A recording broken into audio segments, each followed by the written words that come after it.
नमस्कार, कंज्यूमर अड्डा में आपका स्वागत है। आपके साथ मैं हूं विपिन भट्ट और आज हम बात करेंगे कि कैसे छोटे शहरों से बच्चे पढ़ने विदेश जा रहे हैं। जी हां, छोटे शहरों के बड़े सपने और बड़े हो रहे हैं। और ये बात निकल कर कहां से आई? ये बात निकल कर आई है देश की संसद से, जहां एक सवाल के जवाब में ये आंकड़ा सामने आया कि अगर पिछले 6 सालों की बात करें तो सबसे ज्यादा रिकॉर्ड 7.5 लाख बच्चे 2022 में विदेश पढ़ने गए। लेकिन बड़ी बात यह थी कि इसमें मुंबई, दिल्ली, बेंगलुरु, हैदराबाद जैसे महानगरों के बच्चों की संख्या ज्यादा नहीं थी, बल्कि देश के छोटे छोटे शहरों, कस्बों और इनफैक्ट गांव से अब बच्चे विदेशों का रुख कर रहे हैं। तो क्या कहता है ये नया चेंज? आखिर ये बच्चे वहां पर किन कोर्सेज की पढ़ाई करने जा रहे हैं? क्यों इन छोटे शहरों से अचानक से इतनी तेजी से विदेशी पढ़ाई का क्रेज बढ़ा है?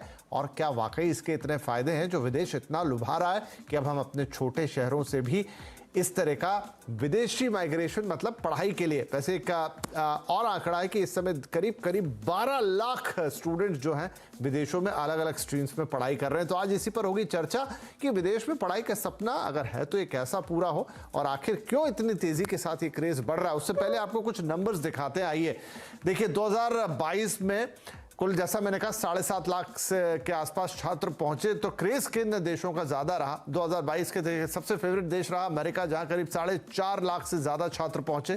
फिर नंबर है कनाडा का, जहां करीब 2 लाख छात्र। यूएई में 1.5 लाख से ज्यादा छात्र। ऑस्ट्रेलिया में 1 लाख छात्र। तो ये तो हो गए टॉप 4 कंट्रीज। इसके अलावा भी दूसरे देशों का रुख किया है बच्चों ने, जैसे सऊदी अरब भी पहुंचे बच्चे करीब 65,000। ब्रिटेन को चुनने वाले रहे करीब 55,000 और जर्मनी में भी 35,000 लोग पढ़ने के लिए पहुंचे हैं।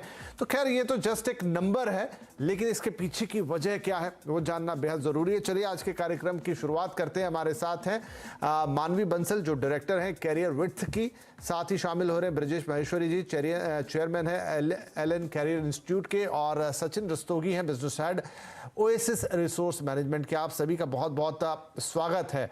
तो मानवी, आपसे ही शुरुआत करते हैं। अच्छा लगा ये जानकर, अच्छा लगा ये पढ़कर कि आप 7.5 लाख एक बड़ा नंबर है। बीच में हम मानते हैं कोरोना आया जिसकी वजह से नंबर गिरा होगा डेफिनेटली, लेकिन 6 साल में इतना ज्यादा बड़ा नंबर नहीं देखा गया। और जो हाईलाइट रही वो ये रही कि छोटे शहरों से बच्चों की तादाद ज्यादा रही। ये चेंज क्या दिखाता है? जी नमस्कार। ये चेंज हमें ये दिखाता है कि सबसे पहले कोविड में सोशल मीडिया का प्रभाव बहुत रहा है। जगह जगह हर घर तक सोशल मीडिया पहुंचा है और लोगों ने देखा है कि बाहर देश में कितना आसान है नौकरी पाना, कितना एक लाइफस्टाइल का चेंज है। तो ये भी एक बहुत मात्र कारण रहा है कि बच्चे बाहर पढ़ना चाहते हैं, वो एस्पिरेशनल हो गए हैं कि हम भी करके दिखा सकते हैं। और एक और कारण है कि हर गांव में स्कूल पहुंच गया है, 12वीं की शिक्षा मिल रही है, तो वो चाहते हैं उसके बाद क्या करें, उसके बाद एक अच्छा जॉब लें, अच्छी, वैसे भी वो दिल्ली तक तो आते ही थे पढ़ने, तब उनको लगता है हम क्यों ना बाहर जाएं और एक अच्छी शिक्षा पाएं। तो ये एक बहुत इंपॉर्टेंट कारण है कि लोग सोच रहे हैं कि हम बाहर पढ़ने जाएं। ठीक है। यहाँ पर ब्रजेश जी, एक सवाल ये, भाई आपका तो जो इंस्टीट्यूट है बड़ा फेमस है, आईआईटी की पढ़ाई कराता है, बच्चों में आईआईटी का क्रेज होता था और वो रुख करते थे कोटा जैसे शहरों का, और भी कुछ एक सेंटर देश के अंदर। लेकिन क्या अब एक नया ट्रेंड है? जाहिर सी बात है कि सारे बच्चे आईआईटी में नहीं पहुंच सकते, लेकिन अगर कुछ बड़ा करना है तो उसका दूसरा रास्ता या उसका दूसरा जो दरवाजा है वो विदेशों में खुलता है। देखिए, बहुत छोटी सी बात है। अपने देश में जब भी कोई कॉलेज में एडमिशन लेना है, इंजीनियरिंग में, मेडिकल में, किसी में, तो एंट्रेंस एग्जाम क्रैक करना पड़ता है। लेकिन विदेश का प्रोसेस अलग है। वहां पे 9 से लेकर 12 तक का जो परफॉर्मेंस, एकेडमिक परफॉर्मेंस, एक तो वो, दूसरा एक्स्ट्रा करिकुलर एक्टिविटीज, उसका प्रोफाइल बिल्डिंग, इनको लेकर बच्चों को एडमिशन मिलता है। अपने यहाँ जो एंट्रेंस एग्जाम है उसमें धीरे धीरे बहुत बढ़ रहा है कंपटीशन। आज अगर अपन बात करें, कल 7 मई को एक दिन बाद आपका एग्जाम हो रहा है नीट यूजी का, जिसमें सारे मेडिकल कॉलेज, 672 मेडिकल कॉलेज का एक साथ कॉमन प्लेटफॉर्म पे एग्जाम होगा। लगभग 21 लाख बच्चे बैठ रहे हैं और 21,000 रैंक तक मिलेगा आपको केवल गवर्नमेंट मेडिकल कॉलेज। और आगे हम प्राइवेट मेडिकल कॉलेज की बात करें तो फीस बहुत ज्यादा, करोड़ों में है। तो यहाँ 1% रिजल्ट रहा केवल। तो बच्चों का कंपटीशन के हिसाब से लगता है कि यहाँ इतनी आसानी से हम फेस नहीं कर पाएंगे।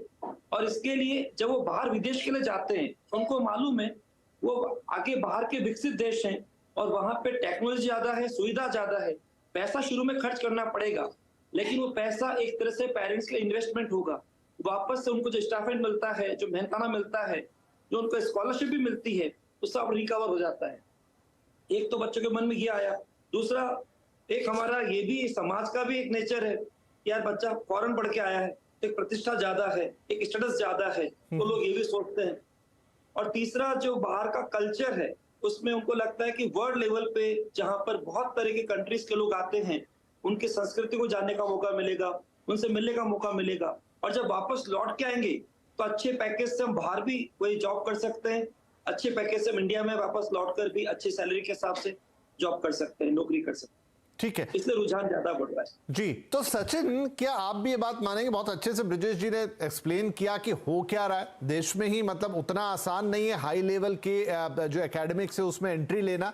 एक तो ये चीज जो है वो फैसिलिटेट करती है विदेश की तरफ। दूसरा जो मानवी एक रीजन गिना रही थी, मुझे भी वो रीजन लगता है कि जिस तरीके से इंटरनेट का पेनिट्रेशन हुआ है, जिस तरीके से जो मोबाइल इंफॉर्मेशन के युग में हम आ गए हैं, तो जो जैसे अगर हम कहें ऑनलाइन शॉपिंग ने छोटे शहरों के लिए भी वो चीजें मुहैया करा दी जो पहले सिर्फ बड़े बड़े शहरों के शोरूम्स में मिला करती थी। अब आप वो सेम चीजें ऑनलाइन खरीद सकते हैं, कोई भी शहर हो, कोई भी ज्योग्राफी हो। उसी तरीके से ये जो इंफॉर्मेशन का फ्लो था, जो एस्पिरेशन पैदा करता था कि मुझे विदेश में जाके पढ़ाई करनी है, मुझे ये करना है, वो शायद अब धीरे धीरे डिजिटल माध्यम से लोगों तक पहुंचा है। तो छोटे शहरों से हम ये एक नया रुझान देख रहे हैं। ये मेरी अपनी राय है, जो मुझे लगा कि मानवी भी सही कह रही थी, लेकिन आपका व्यू पॉइंट क्या है इसमें? भाई मेरा तो इसमें बहुत बहुत नमस्कार आपको यहाँ इनवाइट करने के लिए प्लेटफॉर्म पे, और अपने व्यूअर्स के लिए भी।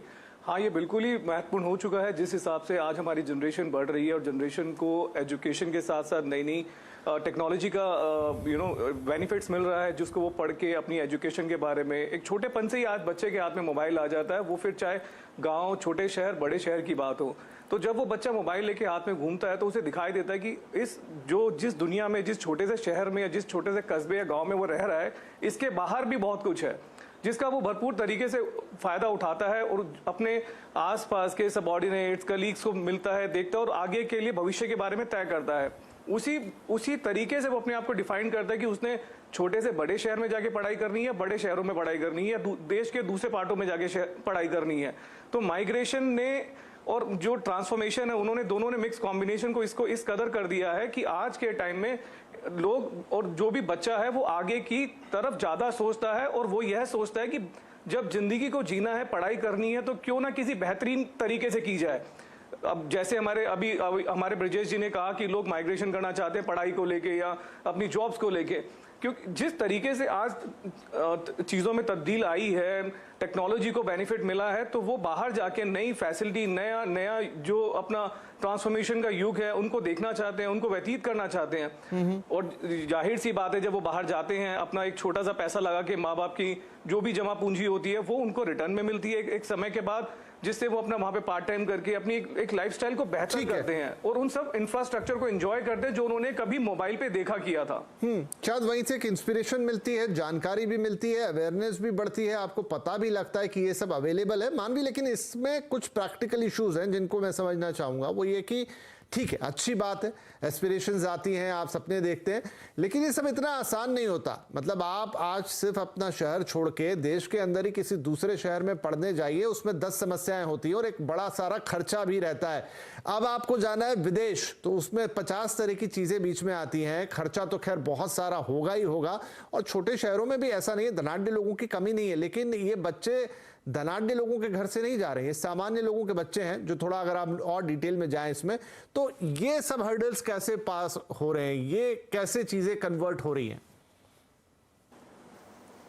सामान्य वर्ग के जो बच्चे बाहर जाना मानवी से हाँ हाँ जी, तो जो हमारी जैसे एजेंसीज बहुत आ गई हैं जो बच्चों को बहुत इन्फॉर्मेशन दे रही हैं कि कैसे बाहर जा सकते हैं, कितना खर्चा है, कितनी स्कॉलरशिप्स हैं। बहुत देश हैं जो 100% स्कॉलरशिप भी दे रहे हैं जो बच्चे को जरूरत है और जो बच्चा अच्छा पढ़ाई में पूरा मन लगा के पढ़ रहे हैं। उसके अलावा इंडियन बैंकिंग सिस्टम का भी बहुत सपोर्ट है। बच्चे लोन ले सकते हैं 8.5% से लेके 11% तक, और गर्ल चाइल्ड के लिए स्पेशली 0.5% की छूट भी है।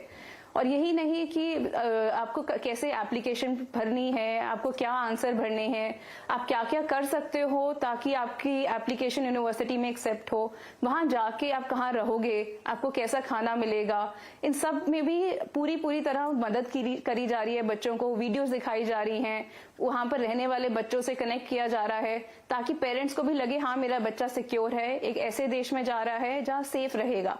सो ये सब चीजों पे पूरा कंप्लीट मेजर लिया जा रहा है। और हमारी जैसी कंपनीज, हमने ही पिछले साल 1000 से ज्यादा बच्चे भेजे और हर एक बच्चे को देखा कि वहां जाके उसको सपोर्ट सिस्टम मिले, वो यूनिवर्सिटी में सेटल हो गया या नहीं हो गया, इन सब चीजों का हम पूरा ध्यान रखते हैं। तो लगे हाथ तो एक सवाल आपसे मानवी और ये कि जब मैं पढ़ रहा था डिटेल में सारी रिपोर्ट्स, तो मैंने ये भी पढ़ा कि क्योंकि अब बहुत सारे लोग फॉरेन एजुकेशन के लिए जा रहे हैं, तो काफ़ी सारी कंसल्टेंसीज भी आ गई हैं देश के अंदर, और सभी कंसल्टेंसीज एक जैसी नहीं। अभी शायद हाल ही में 70 बच्चों को डिपोर्ट भी किया गया कनाडा से, एक खबर मैंने पढ़ी, और यही कि प्रॉपर रूल्स रेगुलेशन फॉलो नहीं किए गए, बस उन्हें भेज दिया गया पढ़ने के लिए। तो ये सारी चीज़ों से भी बचना ज़रूरी है। अब कैसे चुनाव करें कि कौन सही और कौन गलत? बिल्कुल, आपने बहुत सही बात करी कि इतनी सारी गलत इन्फॉर्मेशन भी है मार्केट में और सही भी है, तो हम कैसे सोचें कि क्या सही है क्या गलत। सबसे इम्पोर्टेंट है कि जिस भी एजेंसी के पास जा रहे हो वो कितनी पुरानी है, वो कितने बच्चों को भेज चुकी है, क्या वो आपको बाकी बच्चे जो वहां पढ़ रहे हैं उनसे बात कराने को तैयार है या नहीं, वो आप पे किसी तरह का दबाव तो नहीं बना रही कि मेरे को ऐसे पैसे दो तभी हम आपको भेजेंगे। अगर ऐसा कुछ भी कर रही है इसका मतलब आपको 2-3 जगह पूछताछ कर लेनी चाहिए, तभी भेजना चाहिए। और आजकल यूनिवर्सिटी की सारी चीजें इंटरनेट पे अवेलेबल है, उसको जाओ जांच करो, देखो कि यूनिवर्सिटी का कैंपस कैसा है। वर्चुअल टूर्स देती है यूनिवर्सिटी, आप पूरा का पूरा देख सकते हो कि सिर्फ एक बिल्डिंग तो नहीं है जहां पर मुझे मेरा एजेंट भेज रहा है, या पूरा अच्छा कैंपस है, क्या वो यूनिवर्सिटी जैसे कनाडा में DLI रजिस्टर्ड है या नहीं है, ऐसे नंबर भी हम देख सकते हैं। सो काफी चीजें आ गई हैं, अवेयरनेस इतनी है वैसे पेरेंट को कि अगर वो पूरी जांच पड़ताल करें, गूगल पे चेक करें, तो वो पता लगा सकते हैं कि वो सही यूनिवर्सिटी में जा रहे हैं या नहीं जा रहे, और कोई उनको बेवकूफ तो नहीं बना रहा। जी, इसमें थोड़ा और डीप डाइव करेंगे। देखिए, अब देश के अंदर भी, क्योंकि यहां से अगर हम कंपेयर